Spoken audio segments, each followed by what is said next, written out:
Morning. आज हम मिस्र की कला के बारे में चर्चा करेंगे। जिस स्थान को यूरोपवासी इजिप्ट के नाम से जानते हैं उसे अरबवासी मिस्र कहते हैं। इस देश के दो रूप हैं, जिनमें एक काला देश है और दूसरा लाल देश। पूरब तथा पश्चिम के रेगिस्तानी क्षेत्र की मिट्टी लाल होने के कारण इस क्षेत्र को लाल देश कहा गया। पुरातत्ववेत्ताओं के अनुसार मिस्र में एशिया और निग्रो नस्ल की जातियों ने शासन किया। उसके बाद 7वीं शताब्दी में अरब देश ने मिस्र को पराजित करके यहाँ पर इस्लामी राज्य की स्थापना की, जिसका प्रभाव आज भी देखा जा सकता है। प्राचीन मिस्र पर सम्राटों का शासन था, जिसके कारण यहाँ की कला भी राजवंशों में बट गई है। मिस्र की कला मृतकों की कला थी। यह कला सम्राटों, देवताओं और मरने के बाद जीवन की आवश्यकताओं को लेकर धार्मिक मृत्यु संबंधी संस्कारों तथा समाधि गृहों का निर्माण करने का लक्ष्य लेकर चली। यहाँ की कला पूर्ण रूप से राजसी थी। सम्राट को फरोहा कहा जाता था। मिस्र के जीवन का केंद्र बिंदु यह फरोहा थे और देवताओं को उनका संबंधी माना जाता था। मिस्र के लोगों का विश्वास था कि मरने के बाद आत्मा शरीर में तब तक रहती है जब तक कि ईश्वर न्याय करके उसे किसी द्वीप में रहने के लिए न भेजे। ईश्वर के न्याय के दिन तक वह आत्मा यदि शैतान के हाथ पड़ गई तो उसकी दुर्गति होगी। इसी उद्देश्य को लेकर मिस्र के लोगों ने सभी शवों को ताबूत या मम्मी बनाकर सुरक्षित रखा। मिस्र के लोगों के लिए जीवन की अपेक्षा मरने का अधिक महत्व था। किसी भी फरोहा के जीवन काल में उससे संबंधित चित्र नहीं बने। मरने के बाद ही शव को ताबूत बनाकर कब्र में रखा जाता था। कब्र पत्थर की बनाई जाती थी, जिसका आकार त्रिकोण जैसा होता था। इन्हें पिरामिड कहा जाता है। यह पिरामिड ग्रेनाइट पत्थर के बने हैं, जो सबसे मजबूत होता है। ताबूत को विभिन्न चित्रों से अलंकृत किया जाता था। मिस्र की प्रारंभिक सभ्यता में मरे हुए व्यक्ति के साथ उसकी सभी प्रिय वस्तुओं और प्रिय व्यक्तियों को जिंदा दफना दिया जाता था, क्योंकि इन लोगों का विश्वास था कि मरने के बाद यदि उस आत्मा ने अपने प्रिय व्यक्ति को याद किया तो वह भटकती रहेगी।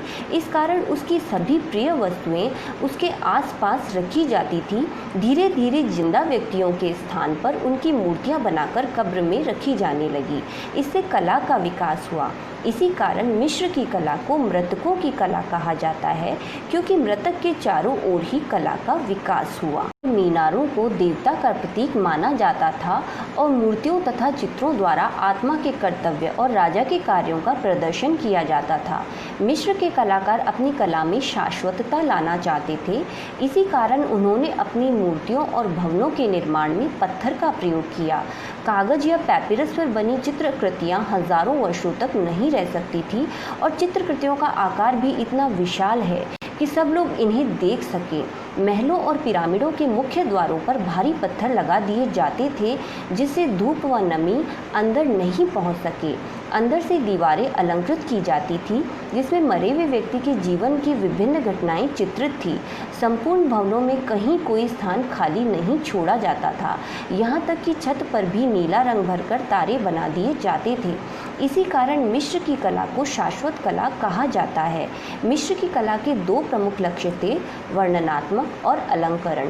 मरे हुए व्यक्ति के जन्म से लेकर मृत्यु तक की किसी भी घटना को मिस्र के कलाकारों ने नहीं छोड़ा और न ही विशाल भवनों में कोई स्थान खाली छोड़ा है। मिस्र के पिरामिडों में से कितने ही व्यक्तियों के अस्थि पंजर मिलते हैं, क्योंकि इनको जीवित ही दफना दिया जाता था। जब तक कब्र में खाने पीने का सामान रहता था तब तक ये जीवित रहते। इसके बाद धीरे धीरे अपने आप ही मर जाते। कई अस्थि पंजर हाथ में सोने का प्याला लिए हुए, खाना खाने के लिए बर्तन लिए हुए या एक दूसरे का हाथ पकड़े हुए विभिन्न अवस्थाओं में मिले हैं। संपूर्ण विश्व में मिस्र की कला ही ऐसी कला है जिसका विकास व्यक्ति के मरने से संबंधित है। अन्य सभी स्थानों पर व्यक्ति के जीवित रहते हुए ही चित्रण हुआ है। इस कला की एक विशेषता यह है कि यह अनाम कला है। इस कला के इतने लंबे युग में किसी भी चित्र, मूर्ति या भवन पर कलाकार का नाम नहीं मिलता, इसलिए इसे अनाम्य कला की संज्ञा दी गई है। मिस्र की कला को राजवंशों के आधार पर 5 भागों में बांटा जाता है। पहला फराहुनी युग, दूसरा प्राचीन राजवंश, तीसरा मध्यकालीन राजवंश, चौथा नवीन राजवंश और 5वां परवर्ती युग। फ़राहूनी युग 2850 ईसा पूर्व से 2050 ईसा पूर्व तक माना जाता है। लगभग 2850 ईसा पूर्व में नारमेर नामक सम्राट ने दो विभिन्न शासनों में बटे हुए राज्य का एकीकरण किया था। तभी से ये राजवंश शासन की परंपरा प्रारंभ होती है। मिस्र के प्राचीन युग के शासक फरोहा कहे जाते थे, इसलिए इस युग को फ़राहूनी युग कहा जाता है। इस समय का प्रसिद्ध नगर मेम्फिस था, जहाँ पर कला के अधिक अवशेष मिले हैं। इस कारण यह युग मेम्फाइड युग के नाम से भी विख्यात है। इस समय से कला का क्रमिक विकास प्रारंभ हो गया था। इस समय के कला अवशेषों के आलंकारिक अभिप्राय अधिक हैं। इस समय के विषय युद्ध से संबंधित ज़्यादा हैं, क्योंकि इस समय मिस्र दो भागों का एकीकरण करने के प्रयास में इसमें युद्ध अधिक हुए थे। युद्ध दृश्यों में विजेता सम्राट का अधिक चित्रण हुआ है। प्रारंभ में आखेट के जिन विषयों को लेकर शेर और अन्य भयंकर पशुओं का चित्रण किया जाता था, वही इस समय में विजयी सम्राटों के प्रतीक बने। सम्राट नारमेर के युग में कला के नियम निश्चित हुए। इस समय की मानव आकृतियों में प्रोफाइल फिगर, पार्श्व मुद्रा दिखाई देती है, जिनमें शरीर का ऊपरी भाग सम्मुख स्थिति में है। मिस्र की कला में यह विशेषता अंतिम युग तक दिखाई देती है।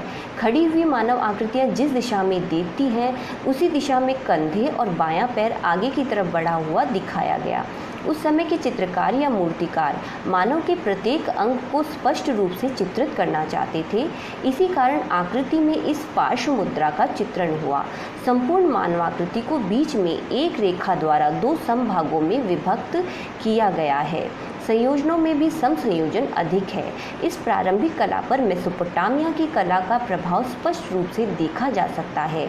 एक उत्कीर्ण चित्र में विजेता सम्राट को मानव के रूप में चित्रित किया है, लेकिन उसकी पूंछ बनाई गई है, जो उसकी शक्ति को प्रतीकात्मक रूप से व्यक्त करती है।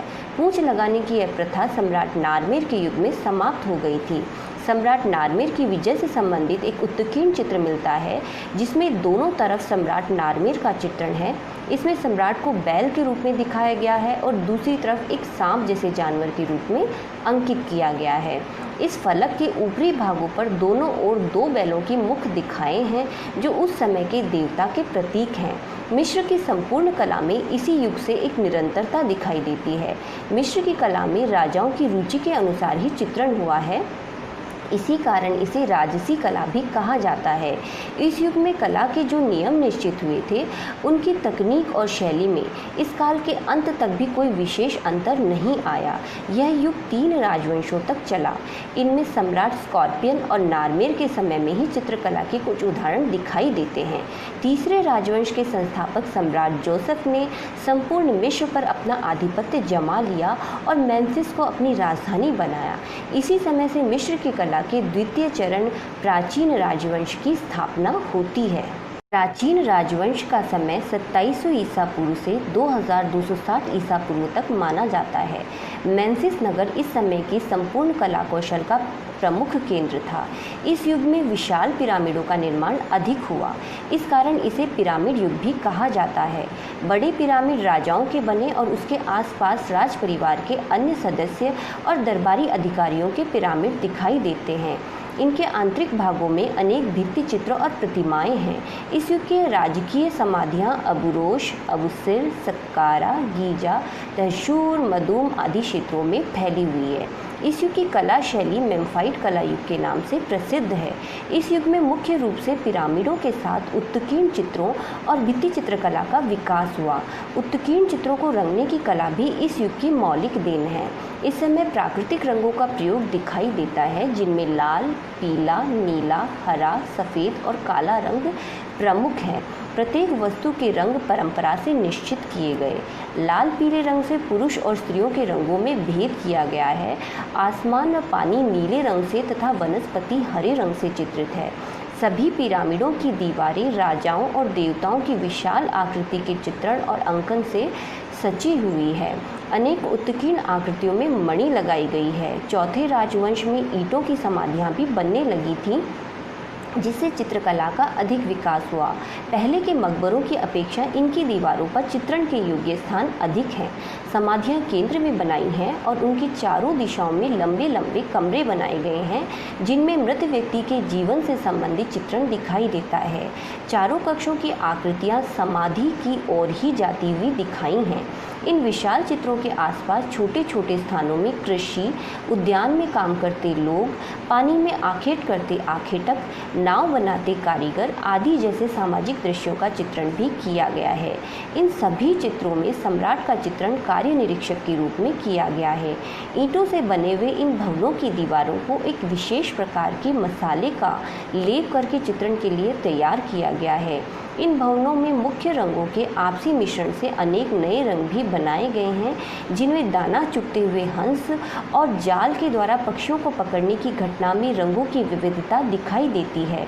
चित्रों में दाह संस्कार संबंधी क्रियाकलापों का विवरण भी स्पष्ट रूप से किया गया है। इस राजवंश के बाद भित्ति चित्रण का कोई विकास नहीं हुआ।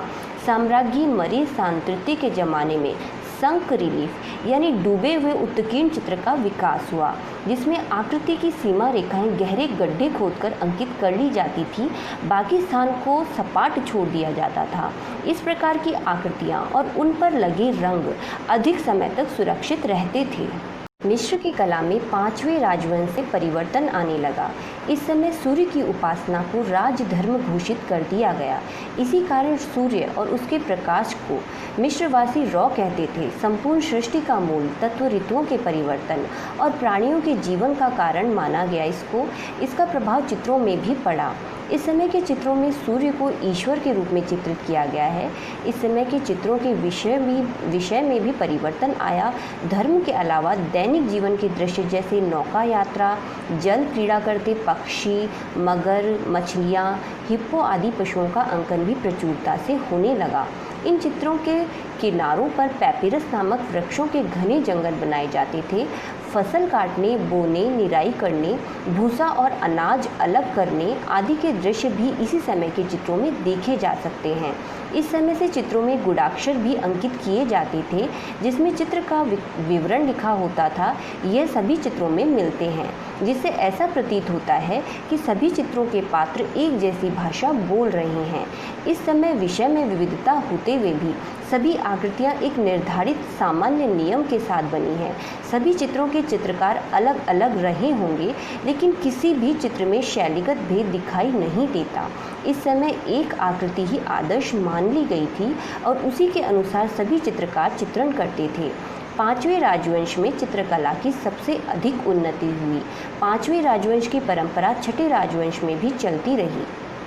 7वें राजवंश से 10वें राजवंश तक मिस्र में कला का अधिक विकास नहीं हुआ। 11वें राजवंश से फिर से कला की ओर शासकों का ध्यान गया। इस प्रकार 11वें राजवंश से 17वें राजवंश तक कला की एक अलग शैली का विकास हुआ, जिसे मध्ययुगीन राज्य की कला कहा गया है। सो फ्रेंड्स, अगले वीडियो में हम मध्ययुगीन राज्य की कला, नवीन राजवंश की कला, परवर्ती युग और मिस्र की कला की प्रमुख विशेषताओं के बारे में चर्चा करेंगे। सो प्लीज़ इस YouTube चैनल को ज़रूर से सब्सक्राइब करें।